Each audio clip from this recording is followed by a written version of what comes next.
Welcome to business breakfast show. Global markets ప్రస్తుతం లాభాల బాటలో కొనసాగుతున్నాయి. యుఎస్ మార్కెట్స్ లాస్ట్ నైట్ ప్రారంభంలో నష్టపోయినప్పటికీ క్లోజింగ్ లో లాభపడ్డాయి. సో దీంతో గ్లోబల్ క్యూస్ ఈ ఉదయం పాజిటివ్ గా ఉన్నాయి. ఎస్జీఎక్స్ నిఫ్టీ 21 పాయింట్ల లాభంతో 6134 దగ్గర ట్రేడ్ అవుతుంది. సో నిన్నటి నష్టాల తర్వాత ఒక పాజిటివ్ ఓపెనింగ్ కు మార్కెట్స్ సిద్దమవుతున్నాయి. నిన్న గమనించాం మనం ఐఐపి నెంబర్స్ కొంతవరకు డిసప్పాయింట్ చేశాయి. దీనితో గ్లోబల్ కేసు కూడా నెగిటివ్ ఉండడంతో మార్కెట్స్ నష్టాలతో ముగిశాయి. సెన్సెక్స్ 136 పాయింట్లు, నిఫ్టీ 45 పాయింట్ల నష్టంతో ముగిశాయి. సో ఐపీఓ మార్కెట్ లో మాత్రం చాలా స్ట్రాంగ్ యాక్షన్ మనం చూడబోతున్నాం. Next week coal India's largest ever IPO ప్రారంభం కాబోతోంది. సో నెక్స్ట్ మండే నుంచి ఓపెన్ అయ్యే ఇష్యూకి 225 to 245 ప్రైస్ బ్యాండ్ ను నిర్ణయించారు.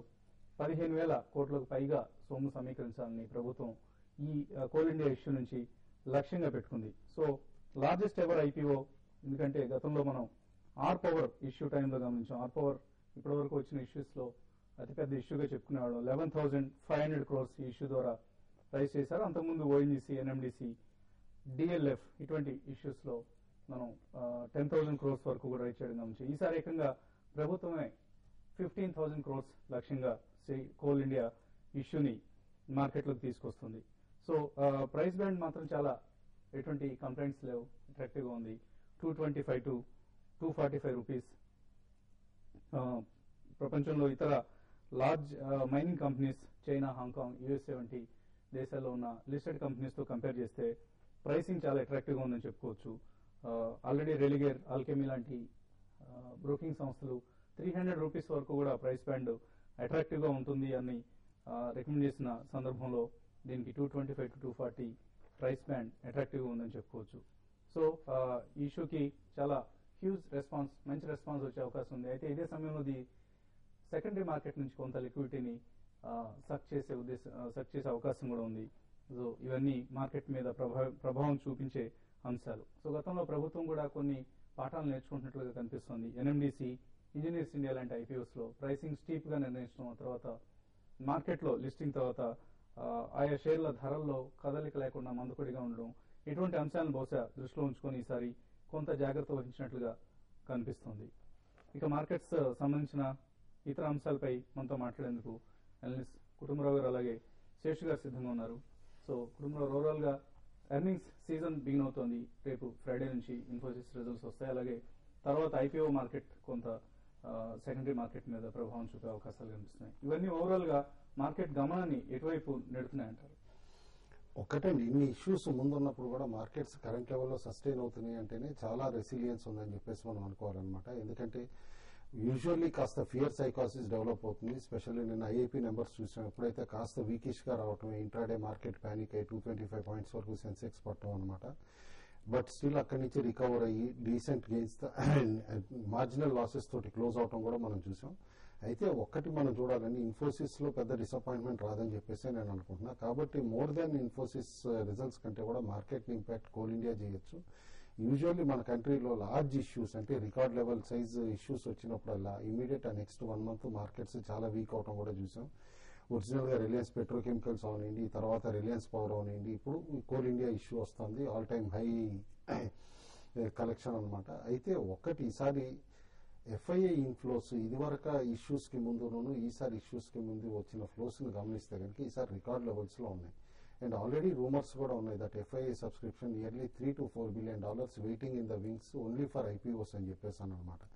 కాబట్టి వన్స్ ఈ ఐపీఓ పక్కకి వెళ్ళిపోతే కనుక డెఫినెట్లీ నేను అనుకోవటం లిక్విడిటీ పొజిషన్ బాగా ఇంప్రూవ్ అవుతుంది. వన్స్ లిక్విడిటీ ఇంప్రూవ్ అవటమే ఆటోమేటికల్లీ మార్కెట్స్ తిరిగి రికవర్ అవుతాయి. Till then broad trading range Nifty spot చూస్తే కనుక 6050 దగ్గర స్ట్రాంగ్ సపోర్ట్ ఉంది. And upside in near term 6150 దగ్గర రెసిస్టెన్స్ ఉంది. అబౌవ్ దట్ 6200 దగ్గర రెసిస్టెన్స్ ఉంటుంది అనమాట. బట్ 6050 క్లోజర్ గా వచ్చినప్పుడు బాటమ్ ఫిషింగ్ చేయొచ్చు, సెలెక్టివ్ గా స్టాక్స్ బై చేయమని చెప్పేసి అంటాను. ఎందుకంటే ఇది broad range of 6000 to 6300 Nifty another 1 month consolidate అయ్యే పాసిబిలిటీ ఉంది. అనదర్ పాజిటివ్ మన మార్కెట్స్ కి ఏంటంటే యూఎస్ లో Dow for third successive day 11,000 mark ని డిఫెండ్ చేసుకోగలిగింది. కాబట్టి థర్డ్ సక్సెసివ్ డే అక్కడ డిఫెండ్ చేసుకుందంటేనే అక్కడ కూడా సేమ్ రెసిలియన్స్ ఎగ్జిబిట్ చేస్తుంది ఆల్ ఇండెక్స్ కూడా. ఏదన్నా ఒక బ్రేక్అవుట్ అక్కడ వస్తే కనుక అది డెఫినెట్లీ లార్జ్ ఆప్టిమిజం ఇక్కడ కూడా ఇన్ఫ్యూజ్ చేస్తుందని చెప్పేసి అని అనుకుంటున్నాను. ఇన్వెస్టర్స్ కూడా షార్ట్ టర్మ్ ఆపర్చునిటీస్కి ఎక్కువగా మిడ్ క్యాప్ స్మాల్ క్యాప్లో ఆపర్చునిటీస్ కనిపిస్తున్నాయి. ఆ స్టాక్స్లోనే ఎక్కువ కాన్సన్ట్రేట్ చేయమంటారు. ఫ్రంట్ లైన్లో మాత్రం ట్రేడింగ్ స్టాప్ లాస్ పెట్టుకుని పొజిషన్స్ హోల్డ్ చేయమంటారు. ఓకే అండి. సో ఇంట్రాడే ఎటువంటి మూవ్మెంట్స్ మీరు ఎక్స్పెక్ట్ చేస్తున్నారు? డే లాంగ్ పాజిటివ్ ట్రెండ్ ఉంటుంది అనుకుంటున్నారు? మా ఇంటర్డే అయితే మార్కెట్ ఓపెనింగ్ మాత్రం గ్యాప్ అప్ లో ఓపెన్ అయ్యే అవకాశం ఉంది. బాగా ఒక 20-25 పాయింట్స్ అయితే అది ఎంతవరకు సస్టైన్ అవుతుందని చెప్పడం చాలా కష్టం. నేను కూడా పెద్ద సస్టైన్ కాకపోవచ్చు. ఓవరాల్ గా మార్కెట్ హై నుంచి అయితే కొంచెం మార్కెట్ ఒక డిప్ రావడానికి అవకాశం ఉంది. కాబట్టి ఏంటంటే ఇంటర్డేలో ఓపెనింగ్ లో లాంగ్ పొజిషన్ తీసుకోకుండా కొంచెం వెయిట్ చేసి ఒక హాఫ్ అన్ అవర్ అట్లా వెయిట్ చేసి మార్కెట్ డిప్ లోనే లాంగ్ పొజిషన్స్ బయింగ్ చేయమని సజెస్ట్ చేస్తాను. ఏదైనా కూడా లార్జ్ క్యాప్ లో అయితే బాగా ఇక్కడ టైర్ అయిపోయినట్టు కనపడుతున్నాయి. లార్జ్ క్యాప్ స్టాక్స్ లో పెద్ద అప్ మూవ్ ఉండకపోవచ్చు. ఇంకోటి నిన్న చాలా రోజుల తర్వాత నిన్న ఐఐపీ డేటా చూసాము. అంటే లాస్ట్ 2 months లో కొంత తగ్గినా కూడా ఈసారి మాత్రం సగానికి సగం తగ్గిపోయింది. సో ఇది మార్కెట్ లో బాగా అంటే ఇప్పుడు ఇమీడియట్ గా దాని ఇంపాక్ట్ ఉండకపోయినా కూడా ఫ్యూచర్ లో ఏంటంటే కొంత గ్రోత్ అనేది స్లో డౌన్ అవుతుంది అనే అవకాశం కూడా ఉంది. కాబట్టి ఏంటంటే ఇది ఎఫ్ఐఎస్ కూడా ఇన్ఫో కూడా కొంచెం తగ్గే అవకాశం ఉంది. దీంతో పాటు ఐపీఓ మనకి వస్తుంది కాబట్టి ఇది 15,000 crores అట్లీస్ట్ 3 times సబ్స్క్రైబ్ అయినా కూడా 60,000 crores దగ్గర మార్కెట్ క్యాపిటలైజేషన్ కావాల్సి ఉంటుంది. కాబట్టి ఏంటంటే కొంచెం లిక్విడిటీ ప్రాబ్లం ఉంటుంది. ఈ రోజు మార్కెట్ ఈ విధమైన అప్ ట్రెండ్ లో ఉందంటే ప్రధాన కారణం లిక్విడిటీ అని చెప్పొచ్చు. కాబట్టి లిక్విడిటీ కొంచెం తగ్గినప్పుడు ఆటోమేటిక్ గా మార్కెట్ కన్సాలిడేషన్ ఫేజ్ లో ఉంటుంది. నేను కూడా నెక్స్ట్ ఈ మంత్ అంతా కూడా రిజల్ట్ సీజన్ ఉంది కాబట్టి మార్కెట్ ఈ మంత్ అంతా కూడా కన్సాలిడేషన్ అయ్యే అవకాశం ఉంది. 6,200 దగ్గర నిఫ్టీకి బాగా రెసిస్టెన్స్ ఫేస్ చేయొచ్చు. ఓకే అండి. కొంతమంది కాలర్స్ లైన్ ఉన్నారు. వరంగల్ నుంచి కుమార్ లైన్ ఉన్నారు. కుమార్ గారు, hello.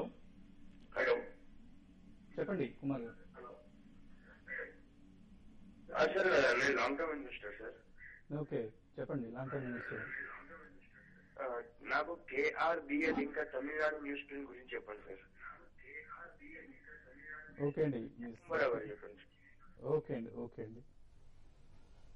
TNPL one of the better paper stocks అండి. ఎందుకంటే లాస్ట్ 2 years ట్రాక్ రికార్డ్ చూసినా కూడా కంపెనీ ఎక్సలెంట్ పెర్ఫార్మెన్స్ ఉంది. అండ్ కంటిన్యూస్ గా ఎక్స్పాండ్ చేసుకుంటా ఇప్పుడు one of the quality paper producers of South India అంటే టీఎన్పిఎల్ అని చెప్పొచ్చు అనమాట.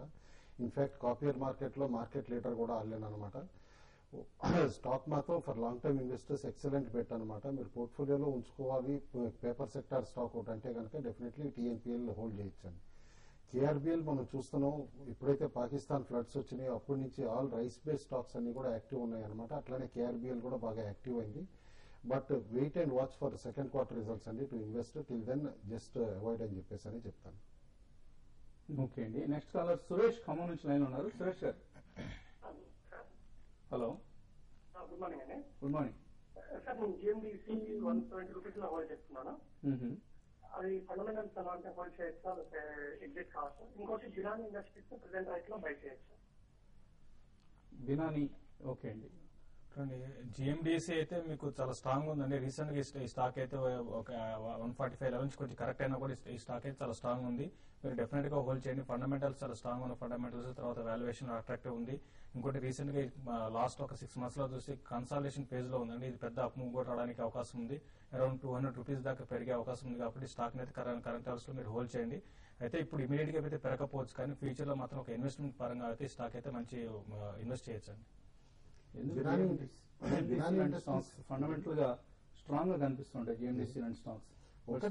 మార్కెట్స్ లో మాత్రం అండర్ పెర్ఫార్మ్ చేస్తుంది. అంటే ఒక్కటే డైవర్సిఫైడ్ ఇంట్రెస్ట్ ఉన్నప్పుడు లిగ్నైట్ మైన్స్ లో మార్కెట్ లీడర్ అండి ఇటు గుజరాత్ నుంచి అనమాట. బట్ ఏంటంటే వాళ్ళకి గుజరాత్ గవర్నమెంట్ సోషల్ రెస్పాన్సిబిలిటీ కూడా ఉంది. కాబట్టి సబ్సిడైజేషన్ ఎక్కువ అవుతుంది అనమాట. ఎందుకంటే అక్కడ వాళ్ళు పవర్ ప్రొడ్యూస్ చేస్తున్న పవర్ ఏదైతే ఉందో lignite based power one of the lowest rates లో గుజరాత్ కి సప్లై చేస్తున్నారు. అది మార్జిన్స్ ని కంటిన్యూస్ గా ఇంపాక్ట్ కూడా చేస్తుంది. అయితే రీసెంట్ ఎక్స్పాన్షన్ తర్వాత అలా 3rd యూనిట్ ఏదైతే కనుక కమిషన్ అయిందో పవర్ యూనిట్ తర్వాత డెఫినెట్లీ వాల్యూమ్స్ ప్లస్ ప్రాఫిట్స్ కూడా పెరుగుతాయి అని చెప్పేసి అనుకుంటున్నా. Good stock for long term అండి డెఫినెట్ గా. బినానీ ఇండస్ట్రీస్ వరకు వస్తే అలా సబ్సిడరీ కంపెనీ ఏదైతే బినానీ సిమెంట్ ఉందో దాన్ని డీలిస్టింగ్ అనౌన్స్ చేశారు. అది డీలిస్టింగ్ చేసి గ్లోబల్ ఇష్యూ ఏదైనా చేసి దాన్ని ప్లేస్మెంట్ చేస్తారని చెప్పేసి కూడా అంటున్నారు. స్టాక్ కంటిన్యూస్ గా మీరు కొనాలనుకున్నా కూడా సర్కిట్ లోనే ఉంటుంది చూసాం. బట్ ఈ 3-4 సర్కిట్స్ తర్వాత హయ్యర్ లెవెల్లో ఓపెన్ అయినప్పుడు మాత్రం డెఫినెట్లీ బై చేయొద్దు. వెయిట్ అండ్ వాచ్ అంటాను. Stock maybe it can continue in circuits up to 210, 220 కూడా. ఆల్రెడీ నిన్న కూడా 10% అప్పర్ సర్కిట్ దగ్గర ఇది 3rd సర్కిట్ అండి ఆల్రెడీ ఉండడం గమనించాం మనం. సో గతంలో మన ప్రోగ్రామ్ లో కూడా బినానీ ఇండస్ట్రీస్ ను రికమెండ్ చేయడం జరిగింది. ఇప్పుడు ఒక చిన్న బ్రేక్ తీసుకున్నాం. బ్రేక్ తర్వాత ఇన్వెస్టర్ల సందేహాలకు సమాధానాలు కొనసాగుతాయి.